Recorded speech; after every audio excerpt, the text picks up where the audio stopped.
tenemos acá precisamente en la figura de la...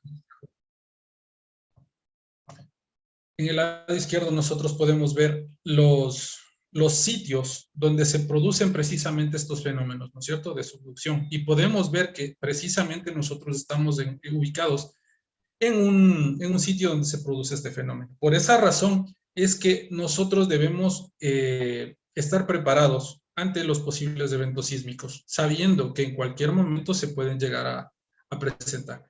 Y si ustedes se fijan, pues prácticamente en el lado derecho nosotros tenemos una imagen que muestra el riesgo sísmico en función precisamente de las zonas de subducción de las placas. Entonces podemos ver que precisamente donde existen estos contactos, pues el riesgo sísmico es mayor.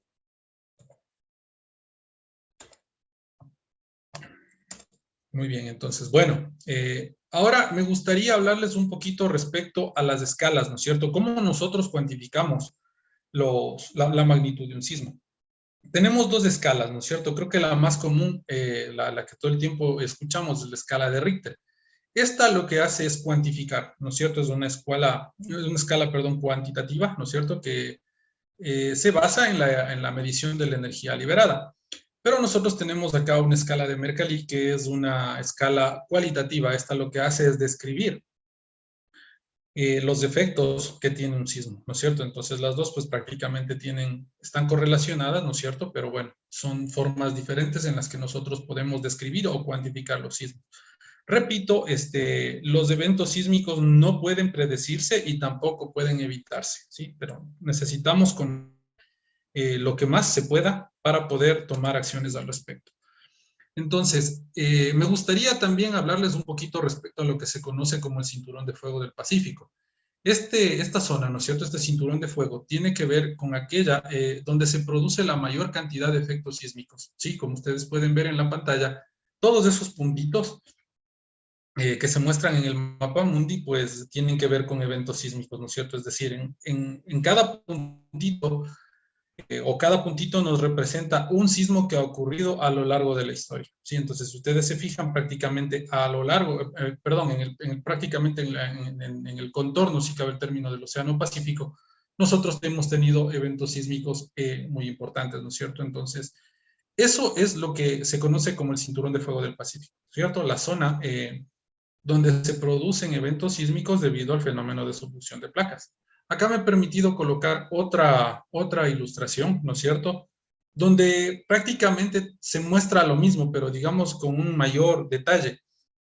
Cada uno de esos puntitos negros también indica que en determinado momento de la historia se produjo un sismo. Entonces, si nosotros remitimos la atención hacia donde estamos ubicados, pues podemos ver que a lo largo de la historia hemos tenido muchos eventos sísmicos, ¿no es cierto? Entonces, ahí tenemos la actividad sísmica en julio de 2020, registrada en julio de 2020.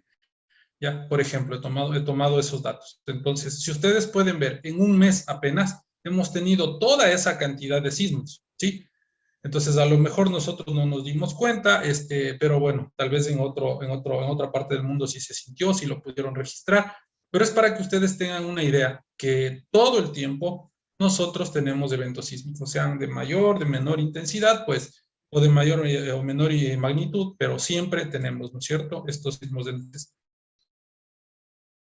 A continuación les voy a presentar un video que muestra los registros de los eventos sísmicos, ¿no es cierto?, desde el año 1980. Miren ustedes. Entonces, acá nosotros tenemos la cronología y nos da cuenta de todos los eventos sísmicos que se han producido. En las fechas pueden ver en pantalla. Entonces, bueno, para resumir un poquito, pues es importante que nosotros sepamos que los sismos se van a presentar todo el tiempo, se han presentado a lo largo de la historia y se van a seguir presentando. Por esa razón debemos conocerlos para saber cómo podemos proceder, cómo hacerles frente para evitar que nos vayan a ocasionar daños, ¿no es cierto? Voy a hablar un poquito respecto a los sismos que se han presentado en nuestra zona, ¿ya? Entonces ustedes pueden ver en pantalla algunos datos de eventos sísmicos que han causado desastres, ¿sí? Podemos ver imágenes de lo que ocasionó el terremoto de México en 1985, más reciente un terremoto en Perú en el año 2007, y ustedes pueden ver los daños que se generaron, ¿no es cierto? un sismo más reciente, el terremoto de Curanipe en Chile 2010, y me gusta siempre hacer referencia o hacer alusión a un sismo que ocurrió en 1960 en Chile, un terremoto, ¿ya? Que tuvo una duración de aproximadamente 10 minutos, ¿sí? Entonces, creo que la mayoría de nosotros tenemos en mente el sismo del 16 de abril del 2016, que pudimos sentirlo acá en nuestro país. Ese sismo, pues, duró cerca de un minuto más o menos, ¿no es cierto? Y vemos los efectos que tuvo. Nos asustamos y, bueno, tuvimos consecuencias desastrosas bueno, en cierta parte de nuestro país. Pero se imaginan lo que son 10 minutos con un sismo, y un sismo bastante fuerte, ¿sí? Entonces, bueno, a raíz de esto, pues los amigos chilenos han adquirido algunos hábitos que son dignos de resaltar para generar estructuras mucho más seguras, ¿sí? Entonces, a raíz de estas experiencias. Hablando concretamente con lo que nosotros hemos vivido en nuestro país, tenemos ahí algunos datos de los eventos sísmicos que se han presentado en nuestro país. Y ustedes, si se fijan, está plasmada en la figura el sismo del 2016, que tuvo una magnitud de 7.8 en la escala de Richter. Pero no es el más fuerte que se ha registrado en nuestro país. Si ustedes se fijan en la zona de Esmeraldas, en el año de 1906, existió un terremoto de mayor magnitud, de 8.3 en la escala de Richter, ¿sí? Entonces, bueno, siendo consecuentes con todo esto, nosotros ya sabemos que estamos expuestos a los eventos sísmicos, es decir, que en nuestro país en cualquier momento se puede presentar un sismo, porque no lo podemos evitar, ¿ya? Y tampoco sabemos predecirlo. Necesitamos conocer qué es lo que debemos hacer para evitar este tipo de problemas. Estas fotografías han sido extraídas de medios de comunicación impresos, ¿ya? Y muestran la devastación que sufrieron algunas localidades, algunos edificios en el sismo o durante el sismo del 2016, ¿sí? Entonces, estas son imágenes reales de nuestro país. Por esa razón, es necesario que nosotros nos cuestionemos respecto a algunos aspectos. Ustedes pueden ver en la fotografía que existe una estructura que prácticamente colapsó, pero al lado hay una estructura que se mantiene en pie. Bueno, y en los alrededores ustedes pueden ver que algunas estructuras se han mantenido, ¿no es cierto, erguidas? Sí, entonces nosotros ahí debemos empezar a plantearnos, ¿qué pasó con las estructuras que se cayeron? ¿Por qué se cayeron solamente estas estructuras y las de al lado no? Algo debieron haber tenido, ¿no es cierto? Alguna falla o alguna virtud las que están en pie todavía. Entonces, a raíz de esto, ¿qué hemos aprendido? ¿Qué lecciones nos han dejado los eventos sísmicos? ¿Sí?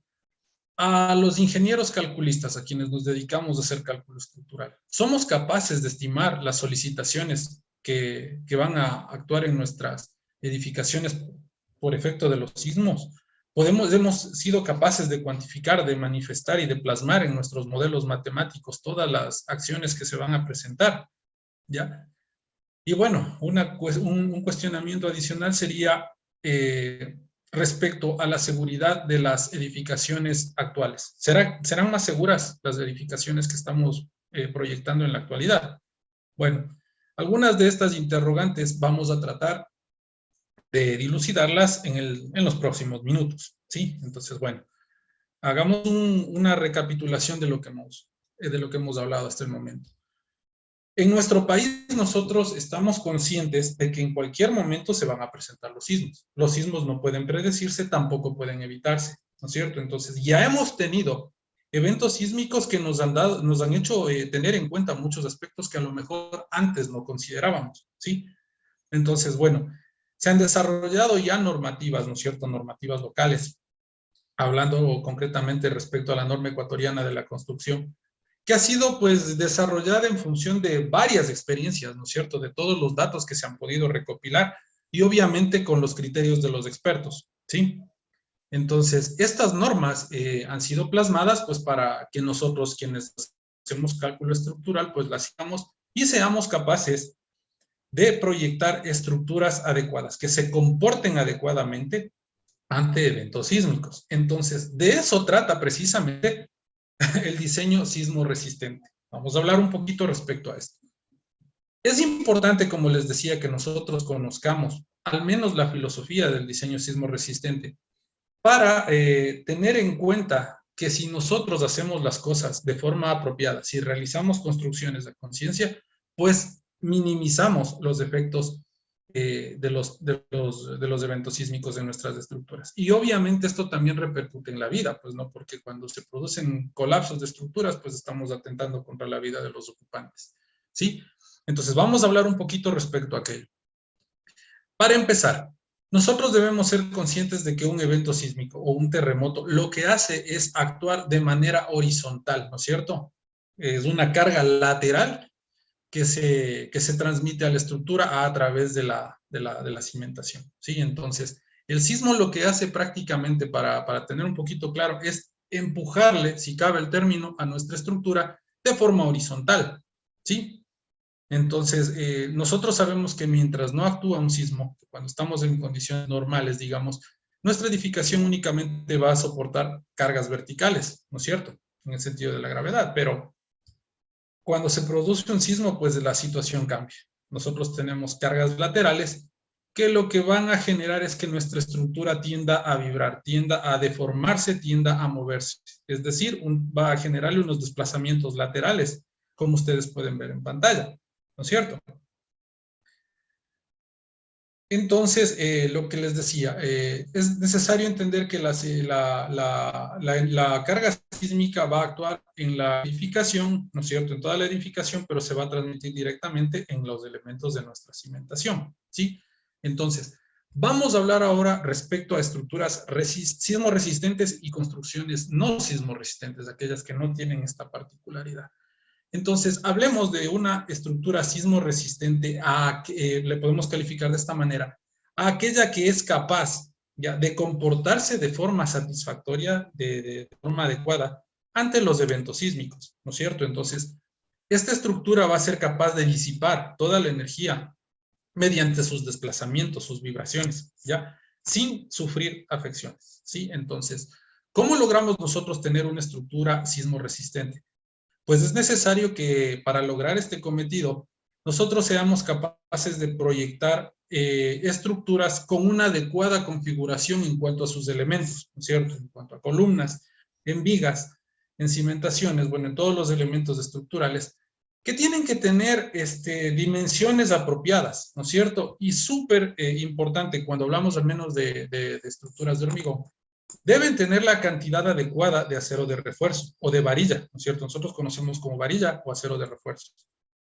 Es decir, que no podemos, bajo ningún concepto, dejarlo al azar, ¿no es cierto? Debemos siempre, en función de cada requerimiento, de cada solicitación, proyectar estos elementos de tal manera que sean adecuados. ¿Qué quiere decir con adecuados? Que estén dispuestos, ¿no es cierto? Que la geometría esté dispuesta de forma tal que minimicemos, por ejemplo, efectos de torsión, que ya vamos a hablar en un ratito, ¿no es cierto?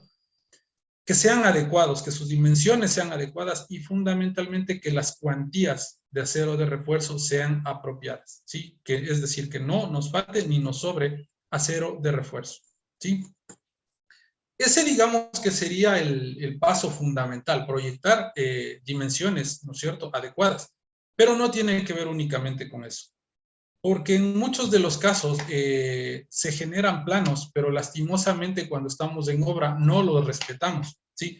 En obra, inclusive algunas veces no se hace un adecuado seguimiento para saber si en realidad estamos plasmando en la realidad lo que está reflejado en los planos. Entonces, para generar construcciones sismo resistentes existe una cadena que no debe ser rota, ¿sí? Entonces, es importante que siempre seamos consecuentes con esto. No basta con solicitar que se haga un cálculo estructural, sino también en hacer un adecuado control, en utilizar materiales adecuados para lograr este cometido, ¿sí? Entonces, entendamos eso, por favor.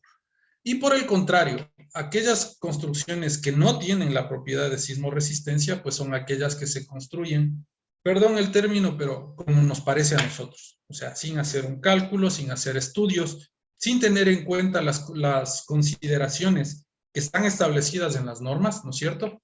En definitiva, como a mí me parece, ¿ya? Entonces, esas son estructuras que no sabemos cómo se van a comportar y pues, porque no hemos tal vez realizado un modelamiento, ¿no es cierto? No hemos hecho un modelo matemático que sea capaz de ayudarnos a predecir su comportamiento. Entonces, ahí no vamos a poder saber cómo se comportan y pues prácticamente no vamos a conocer las características que van a tener y cuál va a ser su desempeño, ¿sí?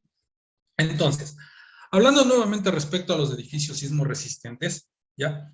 Ya les había indicado que son aquellos que deben proyectarse con todas las secciones de forma óptima, ¿no es cierto? Que deben tener dimensiones adecuadas, suficientes, ¿no es cierto? Para minimizar, entre otros aspectos, los desplazamientos, por ejemplo, que no existan desplazamientos excesivos.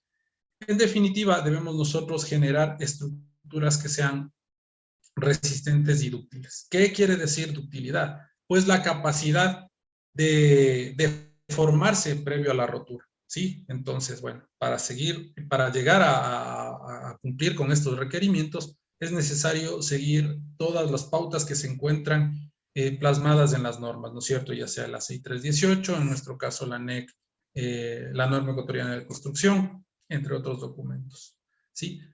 Entonces, existen algunos criterios que nosotros debemos respetar. Por ejemplo, lo que tiene que ver con las configuraciones, la simetría tanto en planta como en elevación, porque si nosotros llegamos a tener estructuras muy irregulares, es mucho más probable que se produzcan fenómenos no deseados, como son los de la torsión, de los que vamos a hablar en un ratito, ¿sí? Entonces, un principio fundamental es que nosotros debemos tratar de mantener un diseño simétrico, ¿no es cierto? Es decir, sin irregularidades en planta o en elevación, ¿ya? Entonces, bueno, eso es en definitiva lo que nosotros deberíamos tratar de generar, ¿sí? Ustedes pueden ver en pantalla en este momento cómo actúan los sismos en las edificaciones. Pues prácticamente lo que hacen es generar movimientos laterales, ¿no es cierto? Por los empujes, las cargas laterales que se generan, ¿sí? Y esto pues prácticamente lo que hace es que nuestros elementos lleguen a sufrir una fatiga, ¿no es cierto? Y por tanto después puedan tener el riesgo de colapsar, siempre y cuando no sean diseñados de forma adecuada, porque cuando lo hacemos correctamente, pues estos fenómenos se minimizan, ¿ya? Entonces, debemos tener en cuenta que los requisitos mínimos del diseño sismo resistente que están plasmados en las obras, ¿ya? Tienen que ver precisamente con la capacidad de soportar, ¿no es cierto?, de resistir los eventos que se produzcan. Por ejemplo, si nosotros tenemos eventos sísmicos de baja magnitud, ¿no es cierto?, que son la mayoría, ¿no es cierto?, que se presentan frecuentemente, pues nuestras estructuras tienen que ser capaces de resistir a estos eventos sin tener daños estructurales, ¿no es cierto? Y bueno, inclusive tampoco deberían tener daños de mampostería, ¿sí? Cuando se presentan estos eventos pequeños. Y a medida que van incrementando la magnitud, pues es necesario que nosotros también de alguna forma aceptemos, aceptemos hasta cierto punto si cabe el término, un cierto daño, ¿no es cierto? Que no sea excesivo, ¿no es cierto? Y evitar en realidad el colapso, ¿ya?, de las estructuras cuando se produzcan eventos severos, ¿no es cierto?, de gran magnitud, ¿sí? Entonces, ese es el principio fundamental del diseño sismo resistente, es decir, que todas nuestras estructuras deben mantenerse erguidas después de los eventos sísmicos, ¿no es cierto? Ya, ¿para qué? Para precautelar la vida de sus integrantes, ¿sí? Entonces, ¿cómo conseguimos eso? Pues en realidad ya les decía que debemos seguir todas las pautas que están establecidas en los códigos de diseño, ¿no es cierto? Entonces, tienen que ser capaces de resistir todas las fuerzas que se van a presentar, ¿sí? Tienen que ser controlados los desplazamientos, es decir, que las deformaciones laterales no sean excesivas, ¿ya? Y bueno, en definitiva, tienen que evitarse algunos fenómenos de los que vamos a hablar a continuación. Nosotros sabemos que las estructuras pueden estar sometidas a estas solicitaciones, la tracción, compresión, flexión, esfuerzos cortantes o fenómenos torsores, ¿sí? Y sabemos que, bueno, voy a remitirme a conversar solamente respecto a las estructuras de hormigón armado, ¿ya? Entonces, bueno, dicho esto, es necesario que nosotros sepamos que el hormigón es un material, el concreto, llamémoslo así, es un material que resiste muy bien los fenómenos de compresión, pero no puede soportar fenómenos de tracción y flexión tampoco, por sí solo. Bueno, sí resiste también ante los esfuerzos cortantes, ¿no es cierto? Pero también es necesario considerar que el acero le da una mejor, el acero de refuerzo le da un mejor desempeño ante estos esfuerzos, ¿sí? Entonces, cuando nosotros combinamos el concreto con el acero de refuerzo, estamos hablando del hormigón armado, que es capaz, ahora sí, con estas condiciones, es capaz de soportar esfuerzos de tracción, flexión también, y obviamente los dos que ya les había indicado, compresión y mejora también el desempeño ante las fuerzas cortantes, ¿sí? Entonces, bueno, ya sabemos ahora de qué se trata la tecnología del hormigón armado. Pero es necesario que nosotros seamos capaces de establecer las cantidades de acero de refuerzo adecuadas. ¿Por qué razón? Porque si nosotros sobreestimamos esas cantidades, pues nuestras estructuras van a volverse rígidas y ese es un comportamiento que no vamos a aceptar bajo ningún concepto. Y tampoco podemos aceptar la inclusión de una cantidad menor a la requerida porque la estructura también va a fallar. Entonces, es adecuado que nosotros conozcamos en primera instancia los materiales con los que vamos a trabajar. En este caso, la resistencia al esfuerzo, perdón, la resistencia a la compresión del hormigón, ¿no es cierto? Y el límite de fluencia de los aceros de refuerzo que nosotros vamos a manejar. ¿Sí? Entonces, bueno, en este caso, pues, favorablemente nosotros contamos con acero de refuerzo que nos provee Adelca, sería del Ecuador, en los diámetros que nosotros vamos a necesitar. Tenemos diámetros que van desde los 8 milímetros hasta los 32 milímetros, en longitudes de 6, 9, 12 metros, y bueno, cuando se trata de dimensiones especiales, pues también podemos solicitar que nos fabriquen varillas de hasta 18 metros, ¿no es cierto? Entonces sabemos que tenemos acá el acero de refuerzo, ¿no es cierto? Cuyas características son las que se ven en la pantalla. Entonces, obviamente existe una norma local para la fabricación de acero de refuerzo, ¿no es cierto? Que es la NT INEM 2167, que pues prácticamente da todas las directrices para que las barras de acero de refuerzo sean fabricadas de tal manera que puedan llegar a obtener estas propiedades. Ahora bien, les decía que nosotros debemos ser capaces de dimensionar todos los elementos, ¿no es cierto? Sean vigas, columnas, cimentaciones, losas, etcétera, ¿no es cierto? Y eso tiene que ver precisamente con la determinación de las dimensiones, ¿no es cierto? Las secciones transversales que van a tener. Y obviamente tiene que ver también con la cantidad de acero de refuerzo que debe ser colocada en cada una de ellas. Entonces, para eso, bueno, pues nosotros hacemos usos de programas, ¿no es cierto?, de paquetes computacionales que nos permiten generar modelos matemáticos donde nosotros representamos la geometría de las edificaciones que vamos a proyectar, colocamos también las cargas que van a actuar, ¿sí? Entonces, y en función de eso, pues hacer las combinaciones de carga, es decir, generar escenarios, ¿no es cierto?, bajo los cuales van a estar actuando ciertas cargas. Pues obviamente estos escenarios o las combinaciones de carga también están plasmadas en la normativa local. Entonces, en función de eso, cuando nosotros hemos generado ya un modelo matemático, como ustedes pueden ver en pantalla, ¿ya? Hemos colocado todas las cargas que van a actuar, pues nosotros podemos determinar de cierta forma el comportamiento de nuestras estructuras, ¿sí? Entonces, ¿cómo hacemos nosotros esto? Ustedes pueden ver en pantalla, por ejemplo, cómo se está comportando una estructura ante un evento sísmico, ¿no es cierto? Entonces, eso es lo que hacemos nosotros en los programas de análisis estructural. Entonces, entre otras cosas, nosotros lo que debemos hacer en la fase preliminar, ¿no es cierto? Previa al dimensionamiento al dimensionamiento definitivo de las, perdón, al cálculo, digamos, definitivo del acero de refuerzo, es necesario que nosotros controlemos algunos parámetros en la estructura, como son los que vemos en pantalla. Es necesario que nosotros controlemos las derivas de piso, es decir, los desplazamientos laterales que existen entre cada una de las plantas. de tal forma que no sean excesivos, que no superen los valores establecidos en la norma, porque si eso ocurre, pues le estamos obligando a la estructura a que se deforme de una manera excesiva. Entonces, eso es algo que nosotros no debemos permitir. Es necesario que nosotros evidenciemos dónde se encuentra ubicado el centro de masas y el centro de rigideces. ¿Con qué objetivo? Pues en realidad para tratar de evitar efectos o fenómenos torsionales, es decir, que nuestra estructura no se vaya a torsionar. Porque cuando ocurren estos fenómenos de torsión, no, los elementos estructurales no se deforman no se deforman de igual manera, ¿no es cierto? Entonces quiere decir que unos se deforman más y otros menos. Entonces eso es algo que no podemos permitir. Además, nosotros debemos controlar también los periodos, ¿no es cierto?, en cada uno de los modos de vibración que va a tener nuestra edificación.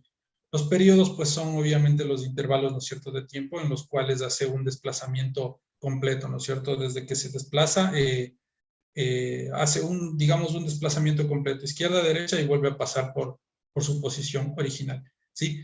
Entonces, cuando nosotros tenemos controlados todos estos aspectos, es ahí cuando recién podemos recurrir a la cuantificación del acero de refuerzo. Cuando nosotros hemos controlado todos los aspectos previos que les mencioné, recién nosotros podemos pasar a la etapa de cuantificación de acero de refuerzo. Entonces, para eso lo que hacemos es determinar los diagramas de las solicitaciones que se presentan en cada uno de nuestros elementos, como son los momentos flectores, fuerzas axiales, fuerzas cortantes, etcétera. Entonces, en función de estos valores, ¿no es cierto?, de los momentos flectores, por ejemplo, nosotros podemos determinar las cantidades de acero, ¿sí? Entonces, nos servimos de algunas herramientas que tienen los programas, ¿no es cierto?, para identificar la magnitud de los esfuerzos que se están presentando en nuestros elementos, y en función de eso, pues aplicamos las fórmulas respectivas para la determinación de las cantidades de acero de refuerzo que nosotros vamos a tener que incluir en nuestros elementos. Entonces, ahí nosotros podemos ver cómo a partir de las solicitaciones que se presentan en nuestros elementos, nosotros llegamos a determinar la distribución, ¿no es cierto?, a cuantificar cuantificar el número de varillas que van, por ejemplo, en el sentido longitudinal, el número de varillas que van a conformar los estribos, por ejemplo, para mejorar las solicitaciones de corte, ¿no es cierto? ¿Ya? Y obviamente evitar fenómenos como los que vamos a ver a continuación.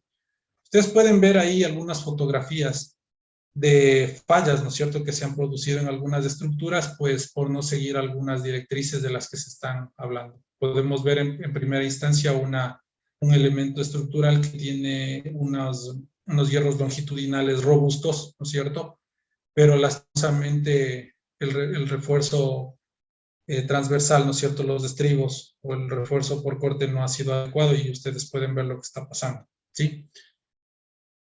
Entonces, esas son las cosas que nosotros debemos tratar de evitar. Por ejemplo, lo que les digo ahí, ¿no?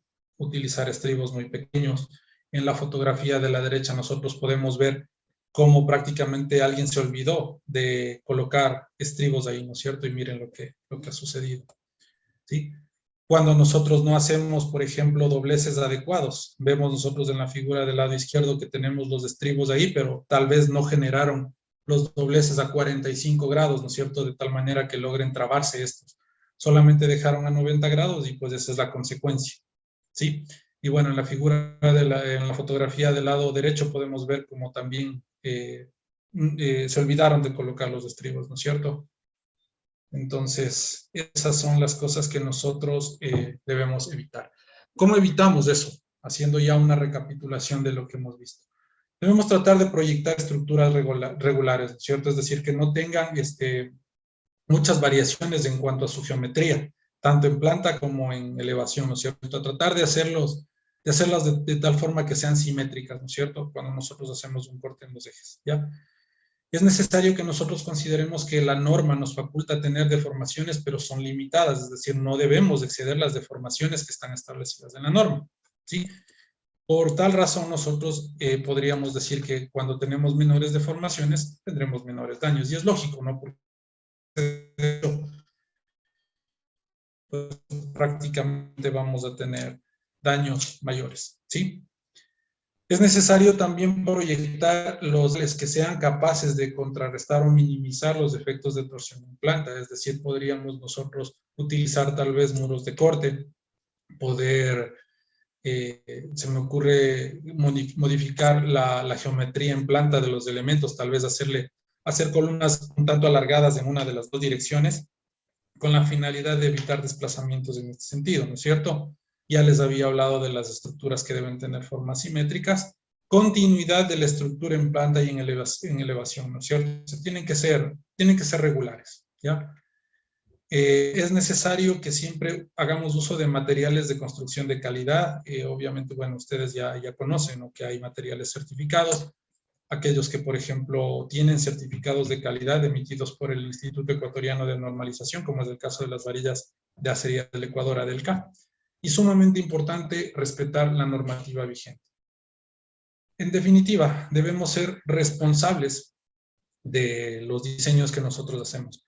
Si yo voy el día de mañana a construir una casa, tal vez debo olvidarme yo ya de la premisa de contratar únicamente al maestro constructor para que edifique mi vivienda. Los maestros constructores hacen un excelente trabajo, pero ellos no tienen el conocimiento para dimensionar la estructura. Entonces es necesario que siempre el diseño estructural esté a cargo de un profesional calificado, ¿sí?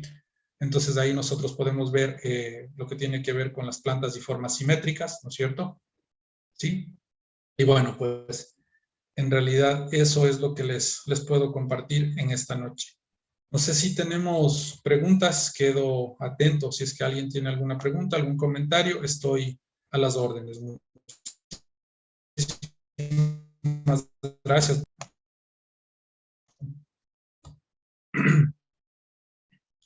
¿Tenemos alguna pregunta tal vez?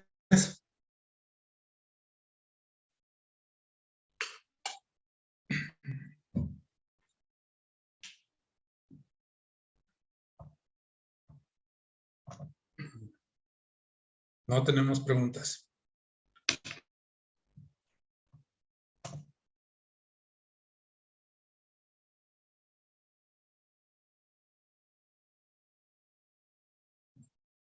A ver, ya tenemos algunas preguntas. Acá nos dice, ¿sí nos puede pasar la grabación? Claro que sí.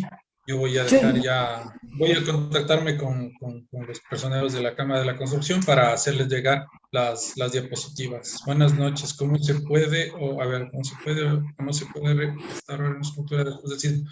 Sí, en realidad existen algunas alternativas para reparar las viviendas que han sufrido daños sísmicos. Obviamente es necesario considerar que se pueden intervenir aquellas estructuras que no han sido demasiado afectadas, ¿no es cierto?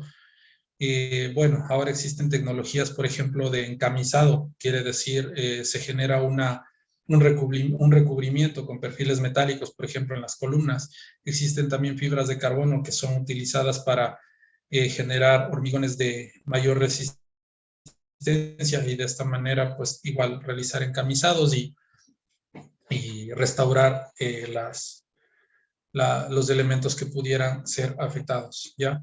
¿Cuál es la norma vigente que rige en la actualidad sobre las estructuras? La norma local que nosotros debemos respetar es la NEC, la norma ecuatoriana de la construcción de la versión 2015, si no estoy mal. Entonces, ahí ustedes pueden encontrar todos los criterios que se deben seguir para el dimensionamiento de estructuras. Obviamente, bueno, estamos hablando de normas locales, ¿no? Pero tenemos que conocer que no existen solamente esas. También podemos seguir los lineamientos de la ACI 318, de las normas, por ejemplo, cuando hablamos de estructuras metálicas del LRFD, bueno, entre otras normas. A ver, dice, vamos a ver, veamos otra. Buenas noches. ¿Hay alguna ordenanza o reglamento específicamente de estructuras sismoresistentes? A ver, todas las normas están enfocadas en eso precisamente. Si ustedes se remiten a seguir la norma ecuatoriana de la construcción, pues esa es precisamente para generar estructuras sismoresistentes. Les invito a seguir, inclusive a buscar los documentos que se han generado como guías prácticas de diseño. Entonces, la guía práctica de diseño de la norma ecuatoriana de la construcción, pues ahí tiene ejemplos detallados de todo el proceso que debe seguirse para la estructuración adecuada, tanto en hormigón como en perfiles metálicos, ¿ya? Laminados en caliente.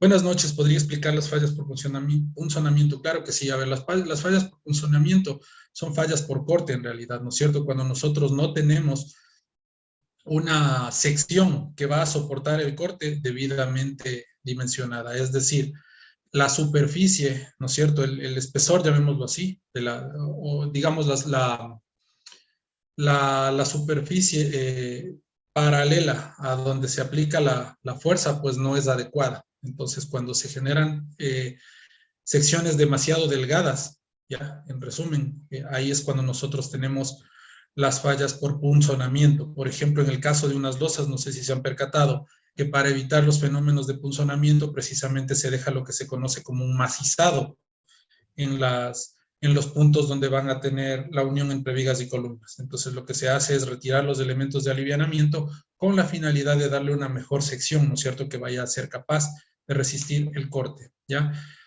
Buenas noches, mi consulta es de estructura de hormigón o metálica, ¿cuál presenta un mejor desempeño? Todo dependerá de los requerimientos que nosotros tenemos. La estructura de hormigón armado es más pesada, ¿no es cierto? Pero tiene, digamos, bueno, las dos tienen sus ventajas y sus desventajas.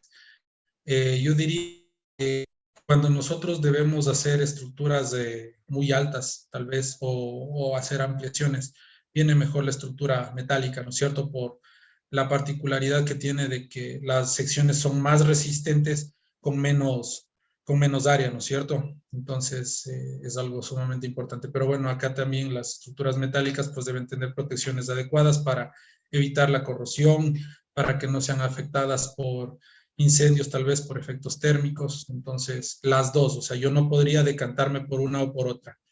Las dos tienen ventajas y desventajas, pues, y lo adecuado es mencionarlas, proyectarlas de forma adecuada, ¿no es cierto?, de forma prolija, para tener un buen desempeño. Los estribos cuyo diámetro sea de 10 milímetros es imprescindible, es correcto, eso ya está anotado en la norma ecuatoriana de la construcción. La norma vigente nos dice que la sección mínima de los estribos es de 10 milímetros. Bueno, el diámetro de las barras que van a ser colocadas como estribos tiene que ser de 10 milímetros. Ya no se faculta el uso de estribos menores, ¿ya? ¿Cómo establecer formas simétricas cuando se tiene la gran mayoría de terrenos no son irregulares? A ver, si me permiten, voy a tratar de hacer un pequeño... Ya, a ver. Me decía, por ejemplo, si nosotros tenemos... No, perdón, voy a hacer uso de otro programa.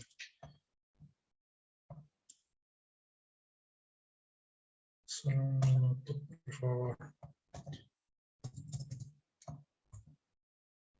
Esa pregunta es sumamente interesante. Déjenme ver si puedo compartir esto. A ver. Ya. Me hablaban de terrenos irregulares y bueno, las estructuras también podrían ser irregulares. Hablemos, por ejemplo, en el caso de una estructura que tiene una forma en L, ¿no es cierto?, en planta. Entonces vamos a ver ahí. Ya, lo ideal, como les decía, es siempre tratar de generar estructuras simétricas, pero no siempre va a ser ese el caso, ¿no es cierto? Nosotros podríamos tener, por ejemplo, una estructura así, como la que estamos viendo en pantalla. Ya, en planta, ¿no? Ya. Entonces, no quiere decir que esta estructura no la voy a poder construir. Claro que sí, claro que puedo construir. Pero lo que yo les decía es que se generen geometrías asimétricas, ¿no es cierto? Entonces nosotros podemos lograr ese cometido haciendo uso de juntas de construcción. Por ejemplo, acá podríamos proyectar este bloque como uno, ¿no es cierto? Este que le estoy ahorita churando, y este bloque como otro, ¿sí? Obviamente unidos con una junta de construcción. De esa forma estamos garantizando que esta va a tener su simetría, o sea, va a tener simetría en sus dos direcciones, y esta también. Si nosotros dejamos esta estructura así en planta, de esa forma, pues seguramente vamos a tener fenómenos torsionales, pues y también existe la posibilidad, como les decía, de colocar muros de corte con la finalidad de minimizar los fenómenos torsionales. Entonces, bueno, existen algunas formas. A ver, vamos a ver un par de preguntas más. A ver.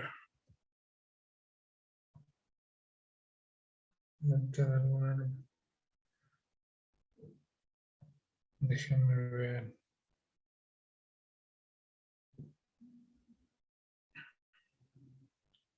Ya, a ver, dice, buenas noches, ¿existen en nuestro país algún tipo de amortiguadores? La verdad no conozco si existe ya aquí en nuestro país algún edificio que tenga estos amortiguadores. Bueno, en realidad son disipadores de energía que se colocan en la cimentación prácticamente. No conozco si en nuestro país ya se esté utilizando esa alternativa. Ya, ¿cómo podríamos implementar un proceso de tecnificación en el campo de la construcción ecuatoriana? Desde mi criterio, lo más importante es ser conscientes, ¿no es cierto?, de la responsabilidad. Es decir, el día de mañana a mí se me ocurre construir mi casa, no voy a construirla de la forma habitual, ¿no es cierto?, solamente contratar a los albañiles para que me la construyan. Entonces es necesario que siempre la construcción esté dirigida, supervisada por un profesional, ¿no es cierto? Entonces, los que nos dedicamos a la construcción, quienes somos ingenieros civiles, pues estamos calificados para desempeñar estas actividades, entonces podemos hacerlo sin ningún problema, con obviamente el conocimiento y las garantías del caso. Entonces, desde mi punto de vista, eso es lo más importante, olvidarnos de no seguir las ordenanzas, olvidarnos de no pedir los permisos respectivos. Entonces, esa sería, desde mi perspectiva, la forma más adecuada para olvidarnos de la construcción así a la ligera, ¿no es cierto? Buenas noches. A ver, tipo de varilla en todas las estructuras deben ser gruesas y adecuadas. A ver,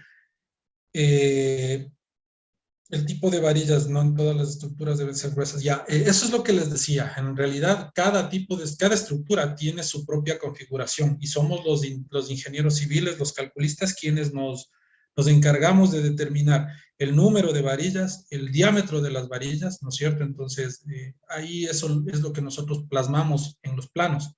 Sí, entonces no podemos hablar, por ejemplo, de una construcción estándar, no podríamos hablar, debemos olvidarnos ya del hecho de, por ejemplo, decir una casa con columnas de 20 por 20 con varillas de 14, por decir. No, eso no está bien. Nosotros lo que debemos hacer es para cada casa, para cada edificación, hacer un cálculo estructural y en función de eso determinar las cantidades de acero. Entonces, cuando determinamos la cantidad de acero adecuada, somos nosotros quienes proponemos el número de varillas y el diámetro de cada una de ellas, para cada uno también de los elementos estructurales, etcétera.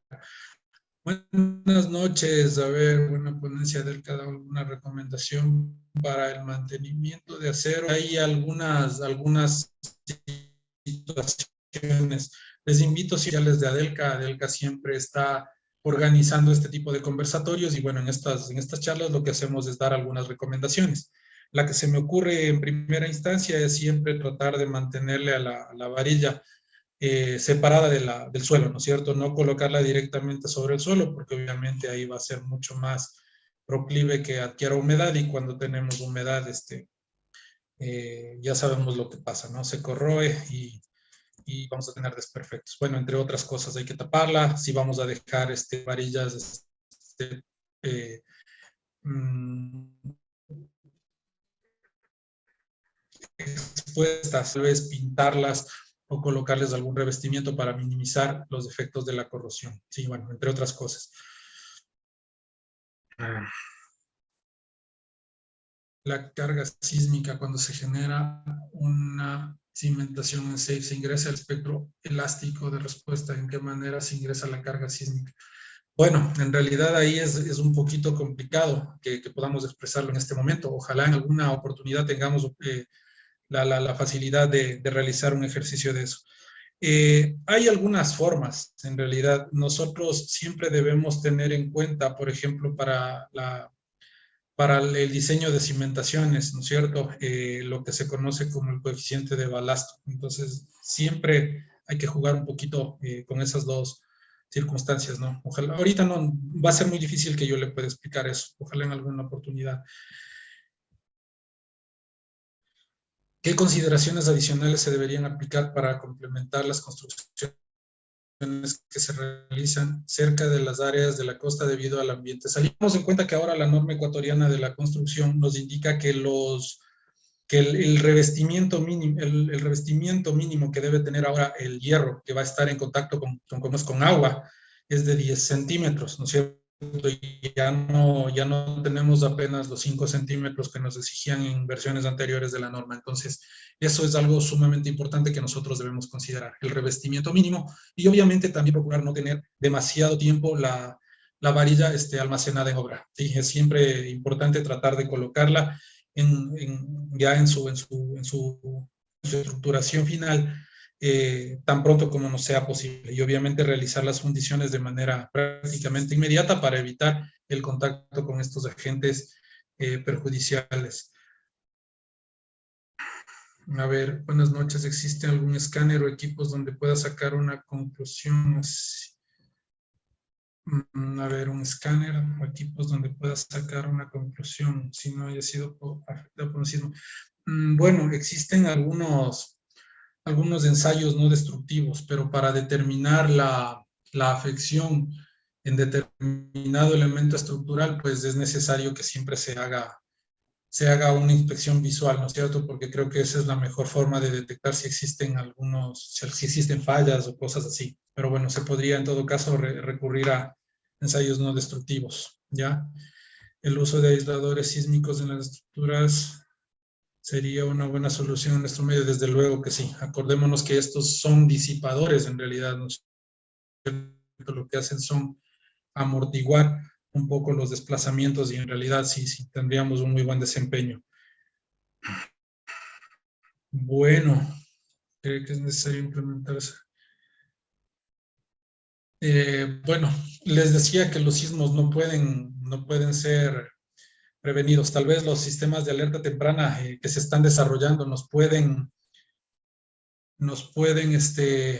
dar, pero son fracciones de segundos, porque lastimosamente aún no existe la tecnología como para poder predecir los sismos. Entonces, los sistemas de alerta temprana, si bien es cierto, nos alertan, pero nos dan muy poco tiempo de reacción, todavía no está muy desarrollado eso. Dice, el edificio Sky Building cerca del aeropuerto tiene disipadores sísmicos. Ah, qué bueno, muchísimas gracias por ese aporte. Bueno, ya conocemos de uno. Sería bueno buscar un poquito la información de esta para quienes están interesados en el tema. Muy bien. Bueno, han surgido preguntas bastante interesantes. Qué bueno que haya despertado un poquito el interés en los participantes sobre el tema. Les invito siempre a pensar en eso, ¿no? En que en cualquier momento vamos a enfrentarnos a un sismo y en realidad está en nosotros tratar de prevenir los daños que se puedan generar en nuestras estructuras. Les agradezco infinitamente por el favor de su atención. Estoy a las órdenes y pues bueno, ojalá podamos vernos en una próxima oportunidad. Muchísimas gracias a todos y que tengan una buena noche.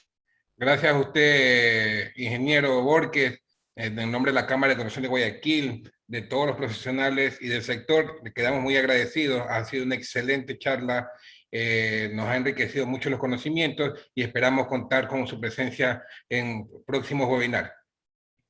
Claro que sí, estoy a la orden. Que tengan una buena noche. Muchas gracias con todos. Buenas noches con todos.